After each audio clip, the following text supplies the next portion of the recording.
whoever, it was all Mickey Rourke, and having the, it's okay, because that's the only time I could move forward and change, was when I accepted the fact that it was all because of me. This is Mickey Rourke, the bad boy who had it all: talent, fame, and a future as Hollywood's next legend. But fame didn't save him from a string of scandals, brutal boxing injuries, and a face altered by time and bad decisions. How did the star of The Wrestler and Sin City end up here? The answer will leave you speechless. To find the answer, we need to rewind. Mickey was born in Schenectady, New York, around 1952, though he's never confirmed his real age. That's just one of the many mysteries surrounding him. His childhood was rough, marked by violence and abuse. It was so traumatic that he refuses to discuss it publicly. To cope with his anger and escape the chaos, young Mickey turned to boxing. He dedicated 9 years to the sport, racking up a decent record. Along the way, he endured multiple concussions before temporarily retiring in 1973. By all accounts, he was good. Acting wasn't even on Mickey's radar. That changed one day when he stepped in for a friend in a local play. The original actor had dropped out, and Mickey took the part. What started as a favor for a friend changed Mickey Rourke's life. Acting hooked him instantly. That newfound passion led him to the legendary Actors Studio, where rumors say he delivered one of the best auditions ever. Broke but determined, Mickey often went days without eating to afford acting classes. Early in his career, Rourke was hailed as the next Marlon Brando, a compliment any young actor would dream of at the time. His talent began to shine in small roles in big movies like Heaven's Gate and Steven Spielberg's WW2 comedy 1941. While those roles weren't huge, they hinted at the raw potential Mickey carried.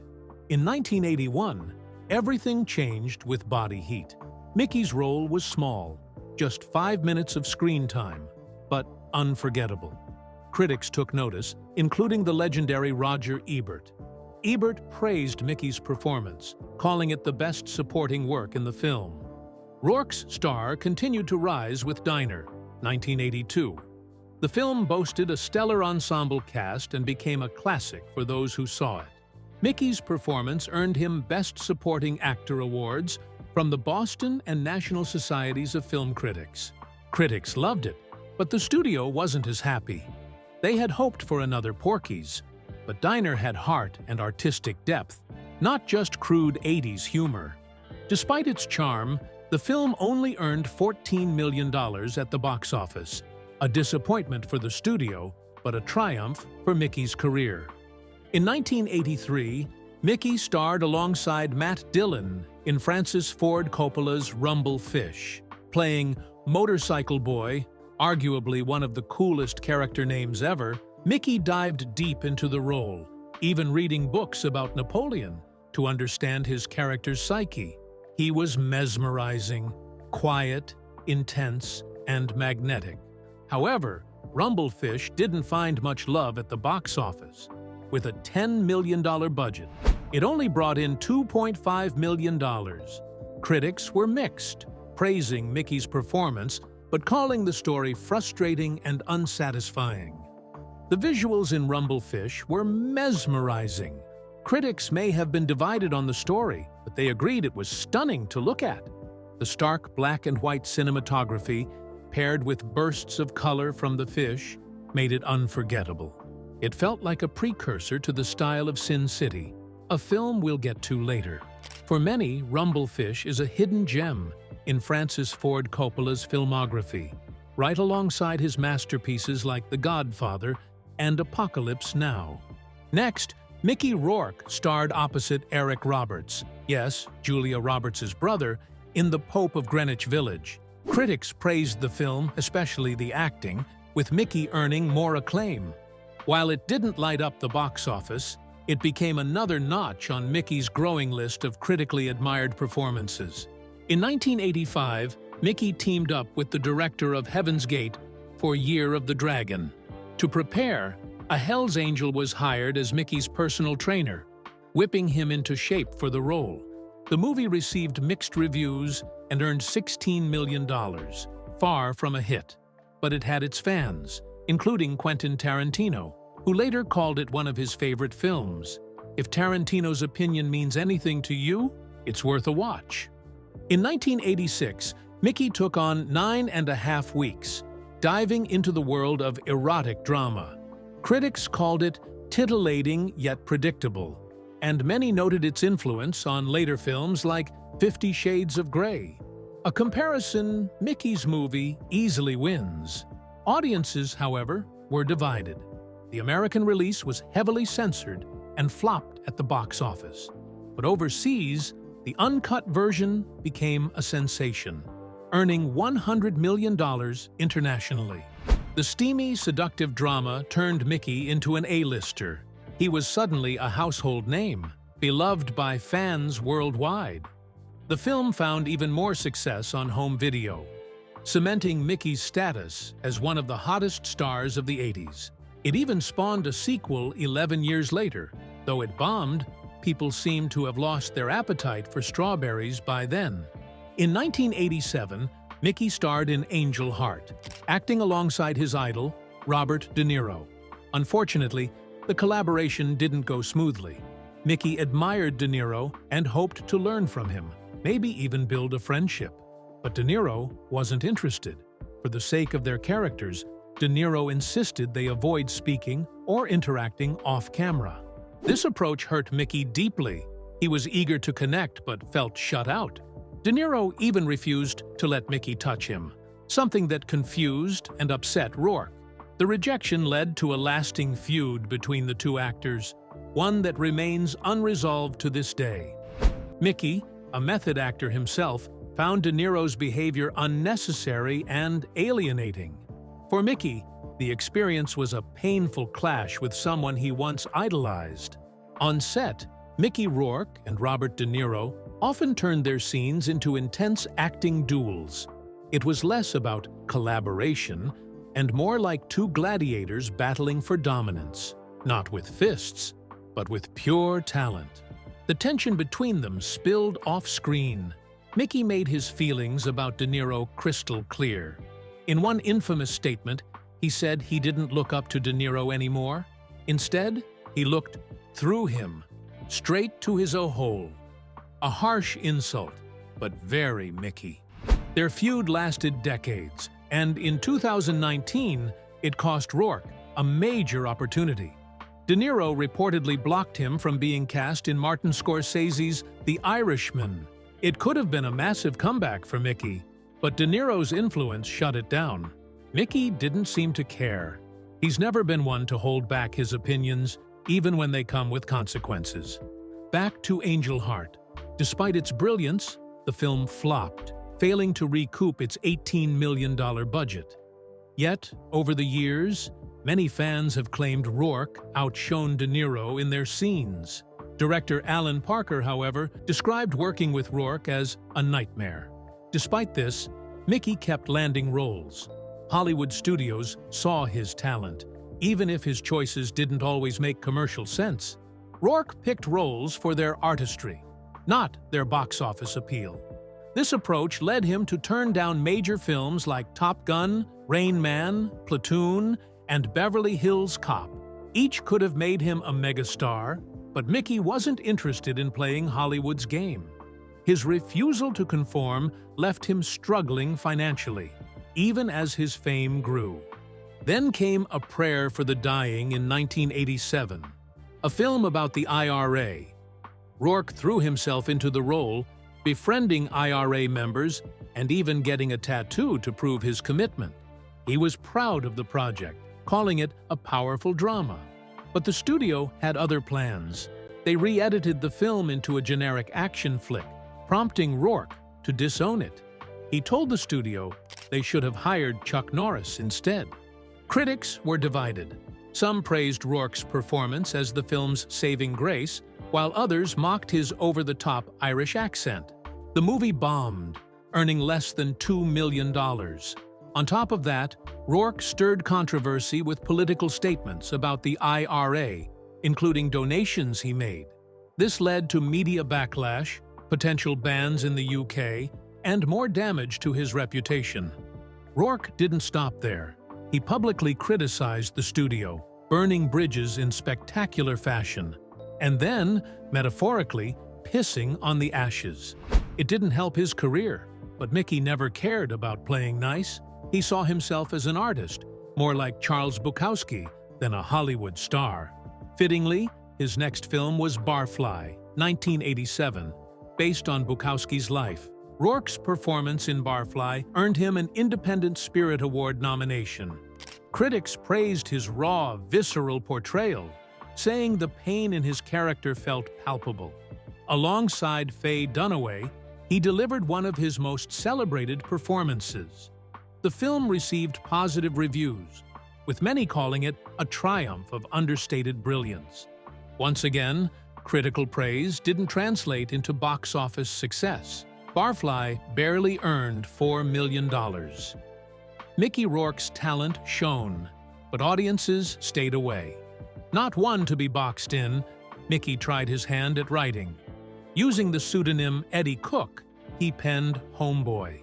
The film told the story of a self-destructive boxer risking his life with every punch. As they say, write what you know. The movie had a tiny release and was mostly overlooked, but over time, it found an appreciative audience. After that, Rourke appeared in Francisco, a film about the life of Saint Francis of Assisi. Next, he starred in the revenge thriller Johnny Handsome. In a twist of irony, he played a man with a disfigured face. Unlike many of his experiences with directors, Mickey and Walter Hill actually got along. Hill praised Rourke's commitment, saying he understood the role so well that he needed little direction. Not every director clashed with Mickey. It turns out some liked working with him. Once again, critics loved his performance, but the audience didn't show up. In 1990, Rourke took on two more projects, Wild Orchid and Desperate Hours. Both films flopped. His acting in both was recognized by the Razzies. He was nominated for Worst Actor for both movies. Wild Orchid was another erotic thriller, something Rourke had become known for. The MPAA thought the film was too steamy, slapping it with an X rating until the raunchier scenes were cut. Rumors swirled that Rourke and co-star Carrie Otis weren't exactly acting during their love scenes. While unconfirmed, the gossip fueled the film's reputation. Off-screen, Rourke and Otis had a real-life romance, one that Otis later described as toxic. In her tell-all book, she alleged abuse during their relationship. Rourke was once arrested for spousal abuse, though the charges were later dropped. He denies the allegations, insisting that others in Otis's life were responsible for any harm. To this day, the truth remains murky, but Mickey admits the relationship was dangerous for both of them. Back to the movies. Desperate Hours reunited Rourke with his Heaven's Gate director. Unfortunately, it was another critical and commercial disaster. By this time, Mickey had grown frustrated with acting. He felt like a sellout, taking roles he didn't believe in just for the paycheck.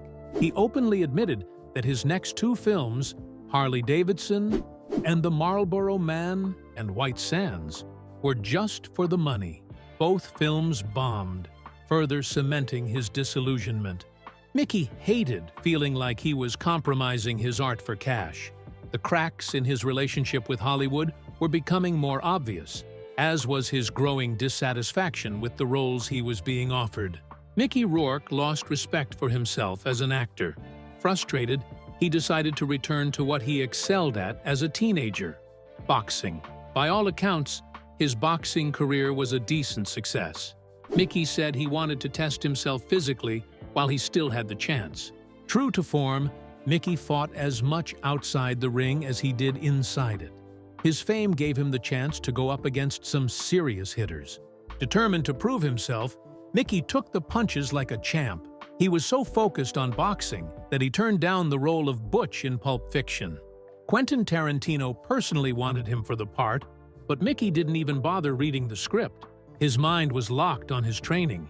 Boxing took a toll on him.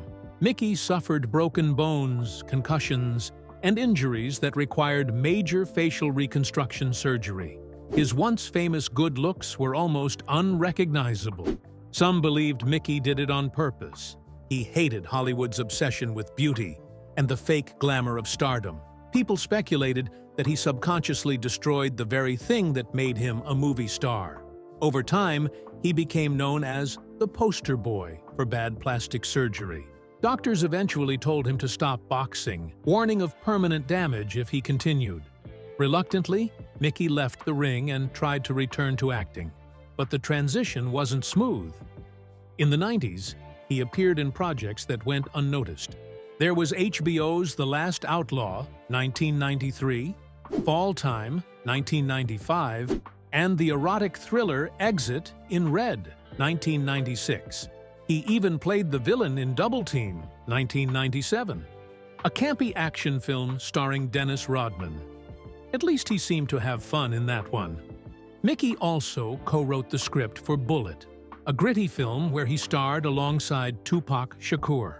Despite his efforts, none of these films achieved box office success. By the late 90s, Mickey had earned a reputation for being difficult to work with. His leading man looks were gone, and his career had taken a beating.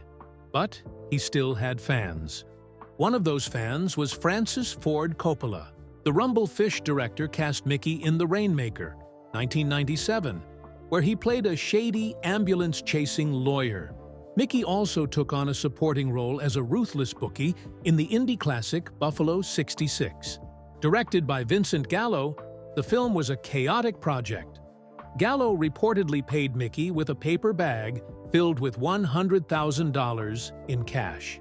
Despite the unconventional arrangement, Mickey delivered a strong performance. He proved he could step out of the leading man spotlight and captivate audiences in supporting roles. But Hollywood wasn't forgiving. To pay the bills, Mickey took on a string of low-budget, direct-to-video movies. His career was in a strange place. Flashes of brilliance overshadowed by a slew of forgettable projects. Mickey Rourke's career hit a rough patch with movies like Thursday, Point Blank, and Shades. He delivered a stellar performance in Terrence Malick's The Thin Red Line, but all his scenes were cut. The new millennium wasn't much kinder. By then, most filmmakers had written him off. But not everyone gave up on him. Steve Buscemi was one of the few who believed in Mickey.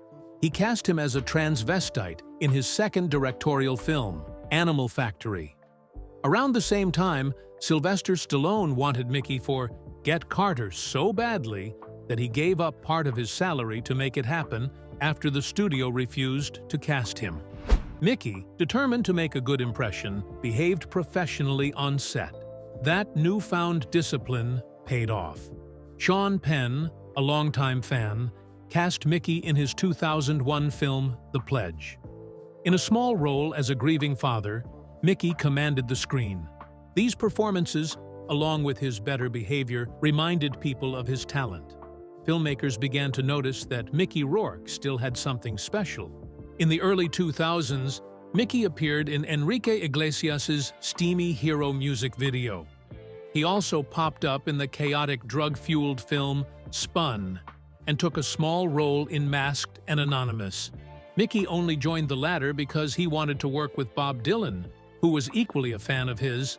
Though the film was poorly received, Mickey didn't seem to care. It was about the experience. Tony Scott cast Mickey in Man on Fire alongside Denzel Washington, and Robert Rodriguez brought him into Once Upon a Time in Mexico. Both roles were small, but Mickey shined. These were the kinds of projects that reminded people of his raw talent. Mickey and Rodriguez built a strong working relationship, one that set the stage for his big comeback.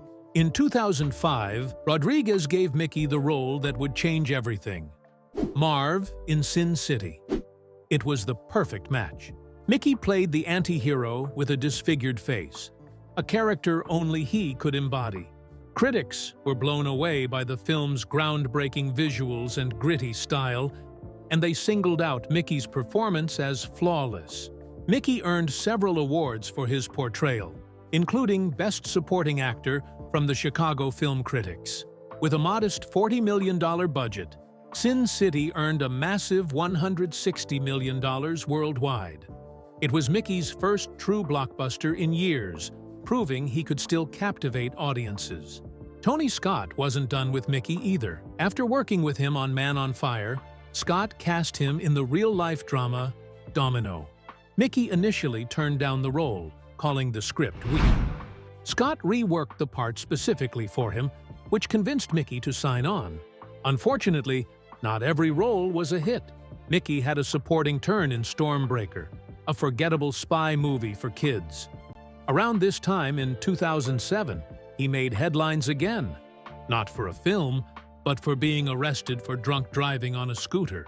He was almost cast as Stuntman Mike in Quentin Tarantino's Death Proof. That role could have added more fuel to his comeback, but it didn't happen. Turns out, he didn't need Tarantino after all. Mickey had Darren Aronofsky. Yes, Darren, the filmmaker who would change everything for Mickey. Aronofsky cast Mickey in The Wrestler, a role that redefined Hollywood comebacks. Mickey played Randy the Ram Robinson, a washed-up professional wrestler. Aronofsky only wanted Mickey for the role, but the studio wasn't convinced. Mickey's reputation made investors nervous, so they pushed for Nicolas Cage instead. Cage, however, saw the truth. He realized the role belonged to Mickey and graciously stepped aside. Classic Cage move. What a guy. Aronofsky knew how to bring out the best in Mickey. He challenged him, even questioning his manhood to push him into delivering a raw, emotional performance. Mickey went all in, taking on grueling stunts to make the role as authentic as possible. One iconic scene shows Randy working behind a deli counter. This wasn't staged. Aronofsky shot the scene guerrilla style, with real customers unknowingly interacting with Mickey. He even took their actual orders. Apparently, no one recognized him. Like Buffalo 66, Mickey was paid in a paper bag stuffed with cash. But this time, it was worth every penny. The Wrestler became a critical triumph.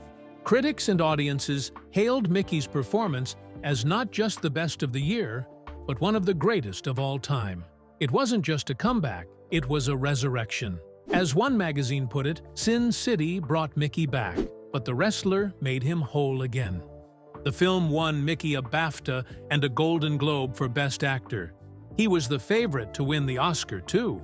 Unfortunately, that same year, Sean Penn starred in Milk as Harvey Milk. The Academy gave the award to Penn, leaving Mickey an Oscar nominee, but not a winner. To be fair, Penn was great, but Mickey was legendary. Many felt the Academy played it safe, hesitant to honor a film about a wrestler over a biopic about a civil rights icon. Some say The Wrestler is an allegory for America. At first, that sounded absurd, like a movie Hulk Hogan should star in. It didn't seem like the kind of film to take seriously. But those are often the best ones, the movies that surprise you. And The Wrestler isn't just good, it's phenomenal. With his Oscar nomination, Mickey Rourke became Hollywood's center of attention. Everyone was asking, what's next for Mickey? Unfortunately, the answer involved clearing out a backlog of lesser films. 3 projects were released after The Wrestler. Kill Shot, based on an Elmore Leonard novel, went straight to DVD. 13, a remake of a foreign film, fell short of the original. And The Informers bombed hard, earning just $382,000 against an $18 million budget. Then came his biggest opportunity yet. Mickey joined the Marvel Cinematic Universe in Iron Man 2, playing the villain Whiplash. It became the highest-grossing film of his career, pulling in nearly $624 million worldwide. Mickey approached the role with his signature intensity. He researched Russian criminals, visited Moscow prisons, and even suggested that half his dialogue be in Russian. He wanted Whiplash to be more than a generic bad guy. Mickey pushed for depth, creating a character with layers. To bring Whiplash to life, Mickey went all in. He paid for golden teeth and a cockatoo out of his own pocket. But Marvel had other plans. They stripped away the complexity Mickey had worked so hard to add, cutting his nuanced scenes and reducing the character to a flat, one-dimensional villain. Mickey was furious. He didn't hold back, publicly criticizing Marvel and the movie's creative choices. It was a bold move and a risky one. This was only the third film in what would become the most successful franchise in history. Mickey either didn't understand how big Marvel was about to become, or simply didn't care. That's Mickey for you. He stands by his principles, even if it burns bridges. While many might say he sabotaged himself, there's a certain respect for his refusal to compromise. In 2010, Mickey joined the ensemble cast of The Expendables. He took the role to repay a favor to Sylvester Stallone, who had supported him during his career slump with Get Carter. The movie was a massive success, proving Mickey could still bring value to a blockbuster. Then came Passion Play, a film co-starring Bill Murray. Critics panned it, calling it a disaster. Not the fun kind, but the painful kind. Mickey admitted he only did the movie for the paycheck. It was an odd choice for someone who had just worked with Marvel. If Mickey wanted to make money, why not stick with superhero films? But Mickey's decisions rarely made sense to anyone but him.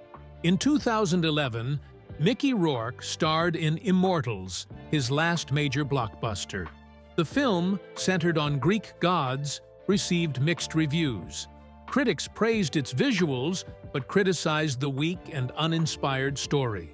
Despite this, audiences worldwide came through, making the film a financial success, with $227 million earned on a $75 million budget.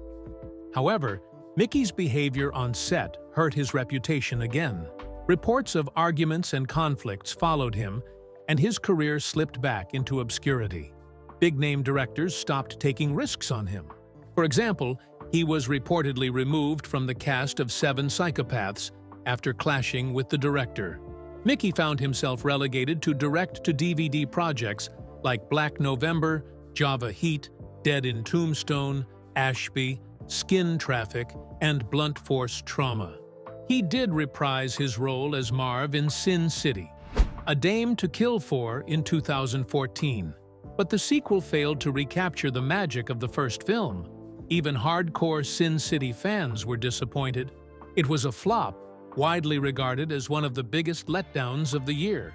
That same year, at age 62, Mickey returned to the boxing ring. On November 28, 2014, he fought 29-year-old boxer Elliot Seymour in Moscow. Mickey won by technical knockout, marking a victorious return after 20 years away from boxing. But, as with most things, Mickey, controversy followed. Seymour later claimed he was paid to throw the fight, casting doubt on the victory. In 2017, Mickey took a break from intense roles and appeared as himself on Showtime's Dice, starring Andrew Dice Clay. The appearance was lighthearted, showing a more laid-back side of Mickey. By 2020, Mickey was still working, though the results were a mixed bag. He starred in Girl, which earned a respectable 64% on Rotten Tomatoes. But he also appeared in The Legion, which scored a dreadful 0%. Despite the inconsistency, Mickey wasn't slowing down. With 9 films in production, he proved he still had plenty of projects in the pipeline. One of Mickey's strangest and most memorable moments came on Season 4 of The Masked Singer. Disguised as the Gremlin, Mickey delivered a performance that only he could pull off.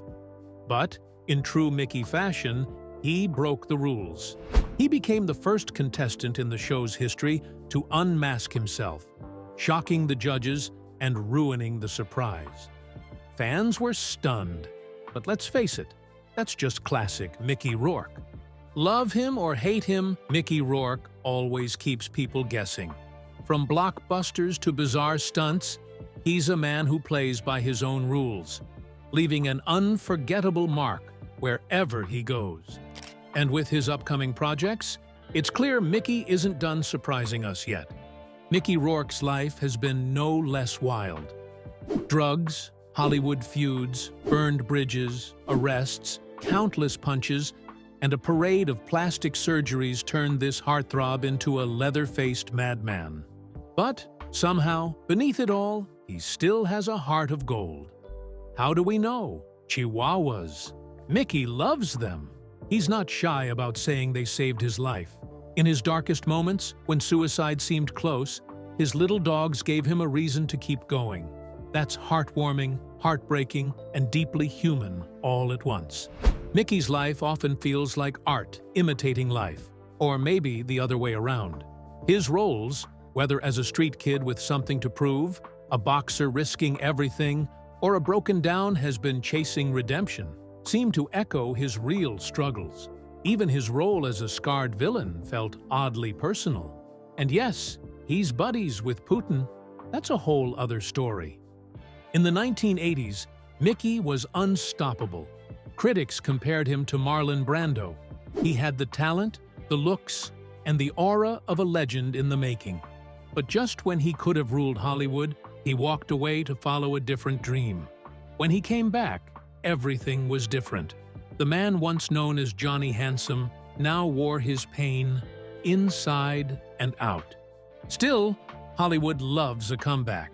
The wrestler was proof. His performance wasn't just great, it was iconic. If there were a Mount Rushmore for acting, Mickey's face would deserve a spot. Though let's hope the sculptor does a better job than his surgeons. That role reminded the world why Mickey Rourke was a force to be reckoned with. But old habits die hard.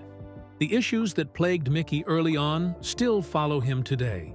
For every maybe he's changed, there's a reminder of the old Mickey, the one who can't seem to stay out of his own way.